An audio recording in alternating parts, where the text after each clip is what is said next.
ಕರ್ನಾಟಕ ರಾಜ್ಯ ರೈತ ಸಂಘದ ವತಿಯಿಂದ ರಾಜ್ಯ ಸರ್ಕಾರದ ರೈತ ವಿರೋಧಿ ನೀತಿಗಳನ್ನು ಖಂಡಿಸಿ ಶಾಸಕ ದರ್ಶನ್ ಪುಟ್ಟಣ್ಣಯ್ಯ ಮತ್ತು ರಾಜ್ಯ ರೈತ ಸಂಘದ ರಾಜ್ಯಾಧ್ಯಕ್ಷ ಬಡಗಲಪುರ ನಾಗೇಂದ್ರ ನೇತೃತ್ವದಲ್ಲಿ ಮಂಡ್ಯ ಜಿಲ್ಲಾಧಿಕಾರಿ ಕಚೇರಿ ಮುಂದೆ ನಿನ್ನೆ ಬೃಹತ್ ಪ್ರತಿಭಟನೆ ಹಮ್ಮಿಕೊಳ್ಳಲಾಗಿತ್ತು. ಮಂಡ್ಯ ರೈತ ಸಂಘದ ಜಿಲ್ಲಾಧ್ಯಕ್ಷ ಕೆಂಪುಗೌಡ ಸೇರಿದಂತೆ ರೈತ ಮುಖಂಡರು ಪಾಲ್ಗೊಂಡಿದ್ದರು. ಸರ್ಕಾರದ ರೈತ ವಿರೋಧಿ ನೀತಿಗಳನ್ನು ಹಿಂಪಡೆಯಬೇಕು, ಶೀಘ್ರ ಕಬ್ಬಿನ ಬೆಂಬಲ ಬೆಲೆ ಬಿಡುಗಡೆ, ಬೇಸಿಗೆ ಬೆಳೆಗೆ ವಿಸಿ ನಾಲೆಯಿಂದ ನೀರು ಬಿಡುಗಡೆ, ಮೈಕ್ರೋ ಫೈನಾನ್ಸ್ ಶೋಷಣೆ ನಿಲ್ಲಿಸಬೇಕು, ಜನ ಜಾನುವಾರುಗಳ ರಕ್ಷಣೆ ಮುಂತಾದ ಬೇಡಿಕೆ ಈಡೇರಿಕೆಗೆ ಪ್ರತಿಭಟನಾಕಾರರು ಆಗ್ರಹಿಸಿದರು.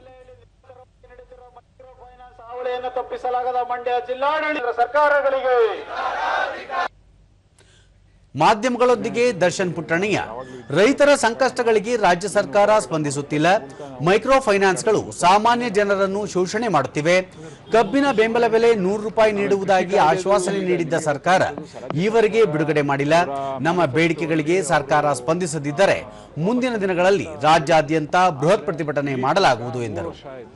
ಈ ಬಜೆಟ್ ಅಲ್ಲಿ ಏನಾದರೂ ಅನೌನ್ಸ್ ಮಾಡ್ತಾರೆ ಅಂತ ಅನ್ಕೊಂಡಿದ್ವಿ, ಆ ಟೈಮಲ್ಲೂ ಅನೌನ್ಸ್ ಆಗಿಲ್ಲ. ಯಾಕೆ ಅವ್ರು ಹಿಂದಕ್ಕೆ ತಗೋತಾ ಇಲ್ಲ ಅಂದ್ರೆ ಇದನ್ನ ಹಲವಾರು ಬಾರಿ ನಾವು ಒಂದು 20-30 ಸತಿ ಲೆಟರ್ ಕೊಟ್ಟಿದ್ದೀವಿ. ಎಲ್ಲ ಸಂಘಟನೆಯಿಂದ ನಾನು ವೈಯಕ್ತಿಕವಾಗಿ ಮಾತಾಡಿದ್ದೀವಿ. ಯಾಕೆ ಹಿಂದಕ್ಕೆ ತಗೊಳ್ಳೋಕ್ಕೆ, ಯಾಕಂದರೆ ಅವರು ಪ್ರಣಾಳಿಕೆಯಲ್ಲೇ ಹೇಳಿದ್ರು ಅದನ್ನು ಹಿಂದಕ್ಕೆ ತಗೋತೀವಿ ಅಂತ. ಅದನ್ನು ತಗೊಳ್ಳೋಕ್ಕೆ ಒಂದು ಮೇಜರ್ ಆಗಿ ಪ್ರತಿಭಟನೆನ ಹಮ್ಮಿಕೊಂಡಿದ್ದೀವಿ. ಬಡಗಲಪುರ ನಾಗೇಂದ್ರ ಪ್ರಜಾಪ್ರಭುತ್ವದಲ್ಲಿ ಅನ್ಯಾಯಗಳ ವಿರುದ್ಧ ಹೋರಾಟ ಮಾಡಬೇಕು, ಸರ್ಕಾರ ಹೋರಾಟಗಾರರ ಧ್ವನಿಗೆ ಸ್ಪಂದಿಸಬೇಕು, ಮುಂಗಾರು ಬಿತ್ತನೆಗೆ ರಾಸಾಯನಿಕ ಗೊಬ್ಬರ ಮತ್ತು ಬರದ ನಿರ್ವಹಣೆಗೆ ಸರ್ಕಾರ ಅಗತ್ಯ ಕ್ರಮ ಕೈಗೊಂಡು ರೈತರ ಅಗತ್ಯ ಬೇಡಿಕೆಗಳನ್ನು ಪೂರೈಸಬೇಕೆಂದು ಆಗ್ರಹಿಸಿದರು. ನಾವು ವೈಯಕ್ತಿಕ ಡಿಪೆಂಡ್ ಆಗಿದ್ದೇವೆ. ರಾಸಾಯನಿಕ ಗೊಬ್ಬರಗಳಿಗೆ ತೊಂದರೆ ಆಗಬಾರ್ದು ನೋಡ್ಕೊಳ್ಬೇಕು.